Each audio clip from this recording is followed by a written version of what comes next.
آدمی سے خطا و نسیان اور گناہ و معصیت کا صدور ہوتا رہتا ہے۔ اگر کسی آدمی سے گناہ ہو جائے تو اس کی تلافی کے لیے اللہ تعالیٰ نے توبہ کا دروازہ کھول رکھا ہے۔ قرآن و حدیث میں بار بار امت مسلمہ کو توبہ و استغفار کی طرف توجہ دلائی گئی ہے۔ اس سے یہ سمجھ میں آتا ہے کہ مسلمانوں کے حق میں توبہ کی اہمیت بہت زیادہ ہے۔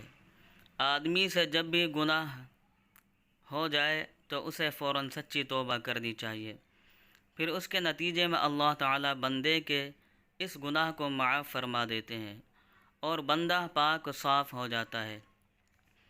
توبہ کی حقیقت کیا ہے؟ اس کی کیا شرطیں ہیں؟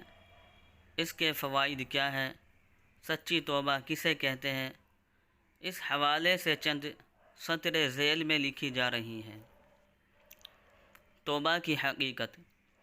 توبہ کے معنی لوٹنے اور واپس ہونے کے ہیں۔ جب اس الفاظ کی نسبت کسی بندے کی طرف ہوتی ہے تو اس وقت اس کا معنی اپنے گناہ و خطا کو چھوڑ دینا اور اپنے کیے ہوئے پر نادم و پشیمان ہونا ہوتا ہے۔